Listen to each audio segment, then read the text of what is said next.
until we reach the greenhouses. Thank you. Now, sit back, relax, and enjoy living with the land. Por su seguridad, permanezca sentado con sus manos y brazos, pies y piernas dentro del barco y cuida a los pequeñitos. A manera de recordatorio, no tomar fotos con flash y luz de video antes de llegar a la verde.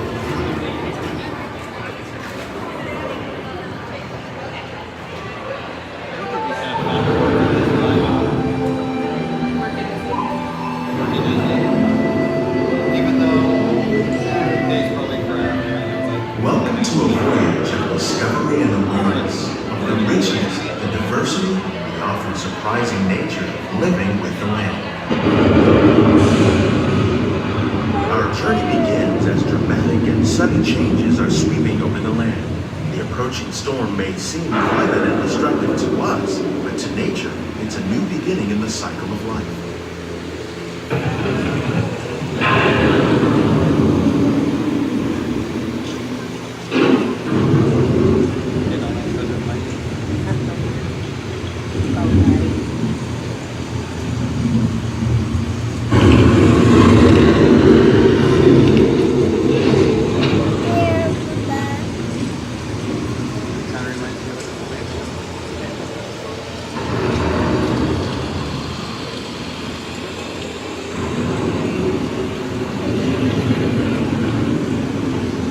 The surface of the land, roots trap water from the flowing mud, extracting precious nutrients and minerals.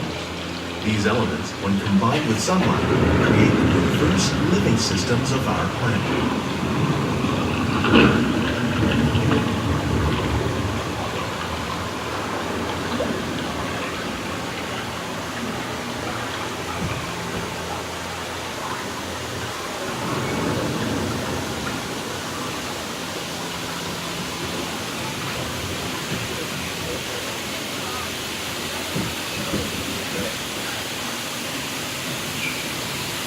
One of those living systems is the rainforest, home to the most amazing concentration of life on our planet.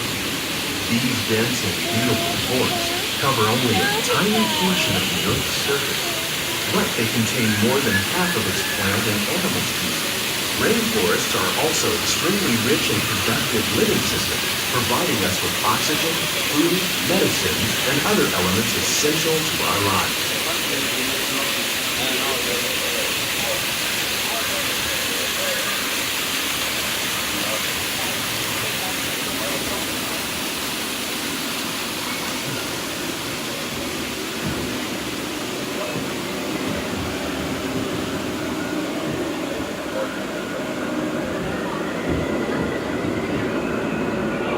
In the desert, nature has created a very different, but no less beautiful living system.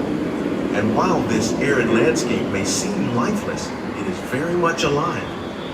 The plants and animals that have learned to survive in these harsh conditions make use of what little water they can find and avoid the scorching rays of the relentless sun.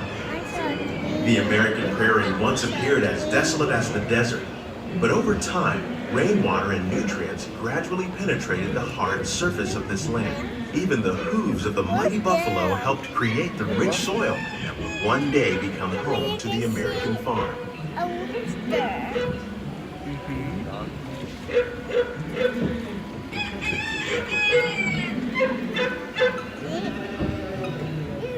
I see a dog.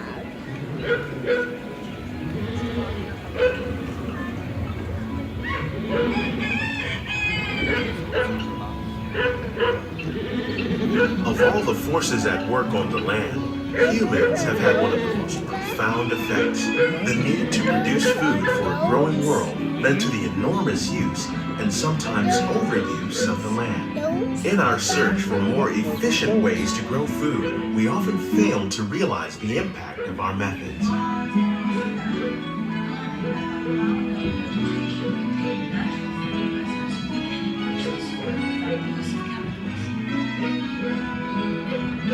Today, we're learning to live with the land, discovering better ways to grow food that will assure both human and environmental well-being. Here at EPCOT, we're learning to reduce the need for pesticides by using natural predators like ladybugs and wasps to control pests.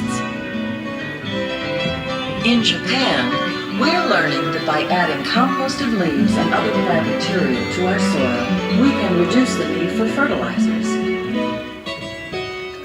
In farmlands across America, we're learning that by plowing under vegetation containing natural fertilizers, we can enrich the soil without the use of chemicals. In Saudi Arabia and Mexico, we're learning to produce food on desert seedlings. Hey guys, yeah, I'm just trying to stay quiet during the ride. But hey to Haley and Dee and Lasercat and Dean and those of you who have jumped in, we appreciate it. Tomorrow's growing needs for food production, yet still respect the needs of the land. Some of the answers are being discovered just ahead. To help us maintain these carefully controlled ecosystems, and for your safety, please remain seated in your boat at all times.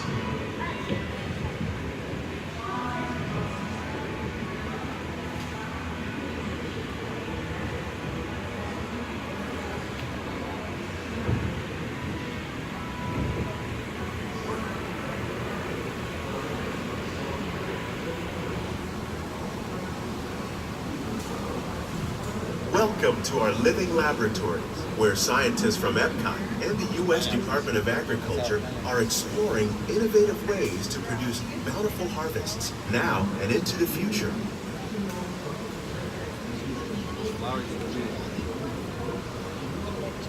The tropics are home to the greatest diversity of plants on the planet. Many of these, like papaya, bananas, cacao, coffee, and rice, are well known around the world. These are just a few of the edible plants that have been an important source of nutrition for people living in the tropics. Many are rich in vitamins and minerals, while others are well adapted to growing in less than ideal conditions. Some, like the water lily, thrive in wet, swampy areas and waterways. All parts of this plant, even the flower petals, are edible. The starchy root of the plant has long been used to make flour for baking.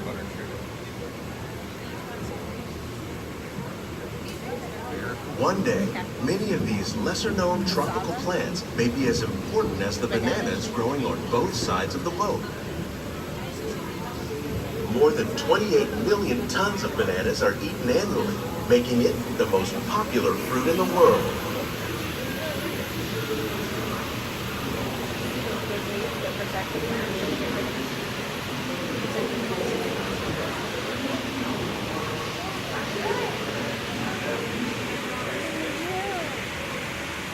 Yeah. When we mention farming, you probably don't think of fish, but fish farming, or aquaculture, accounts for nearly half of all the seafood consumed globally. Tilapia, bass, and catfish, like the ones you see here, are three of the more popular crops raised by fish farmers. The sustainable system we're using here recycles the water in the tanks. As a result, we're able to save millions of gallons each year.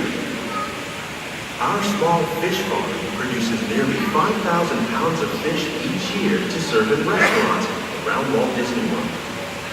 Innovations like this one can play an important role in our efforts to produce bountiful harvests and still protect natural resources.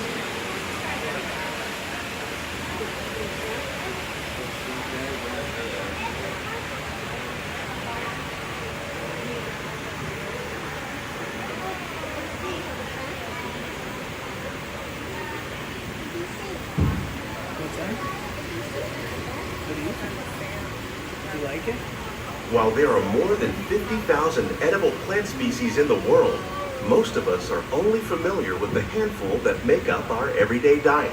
The common grains growing here, wheat, maize, sorghum, and millet, plus rice, account for nearly 2/3 of our global food consumption. Learning how to increase yields of these staples is an important goal of research around the world.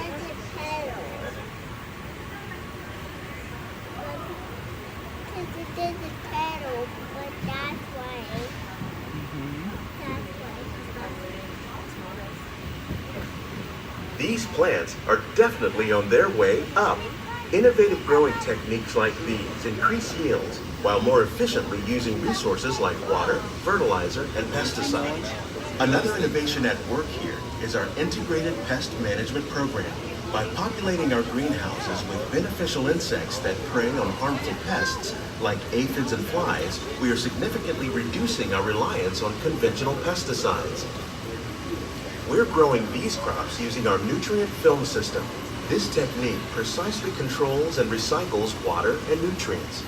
With it, we can produce over 27,000 heads of lettuce a year in this one small area.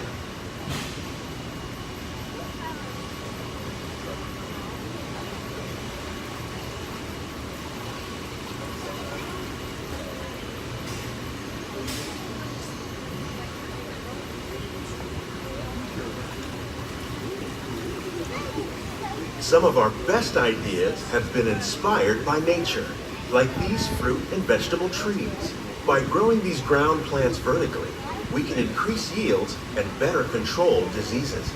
These crops taste as good as they look.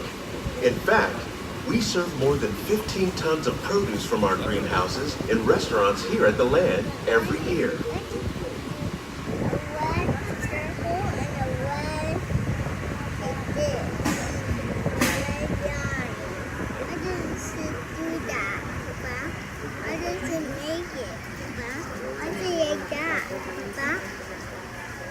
Oh, because it's telling you not to do that.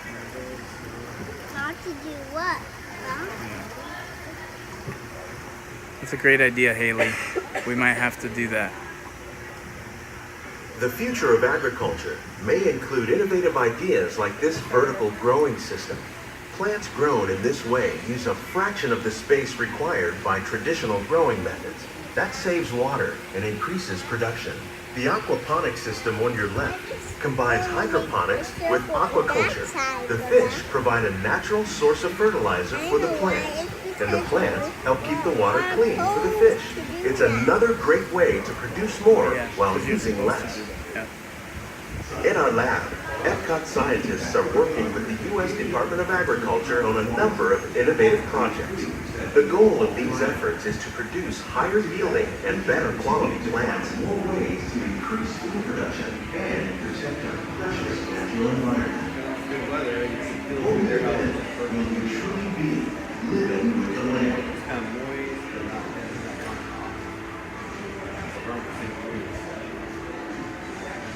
On behalf of Walt Disney World, we hope you've enjoyed this unique journey through our living laboratories. If you'd like a closer look, then check out the behind-the-scenes walking tour.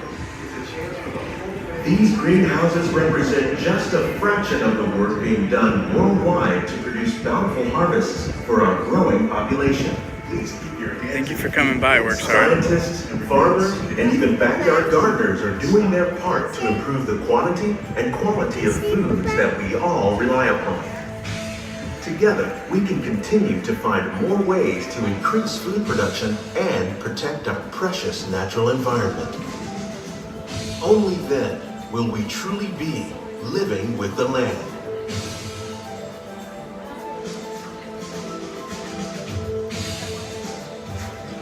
On behalf of Walt Disney World, we hope you've enjoyed this unique journey through our living laboratories. If you'd like a closer look, then check out the Behind the Scenes walking tour.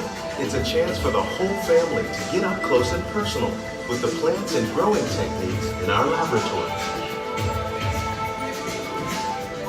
Please keep your hands and feet inside the boat and remain seated until the boat comes to a complete stop.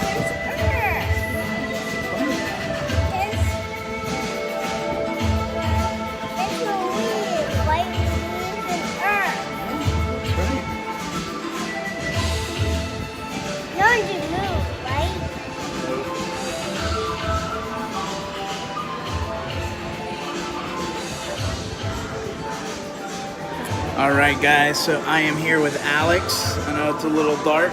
Can you say hi to everybody, bud? Bye. So we figured we had a front row seat and figured we'd share the ride with you guys. So thank you guys so much for coming out. And look, everybody's saying hi to you, buddy. Haley's saying hi and Dean is saying hi. They're all saying hi, Alex. All right, guys, so thank you so much for joining us. We'll be here all day, so we'll probably be popping back in at some point to share another ride with you guys. But anyway, thank you so much for coming out. Be sure to look out for some of the videos we'll be making with this trip. All right, guys, have a great day.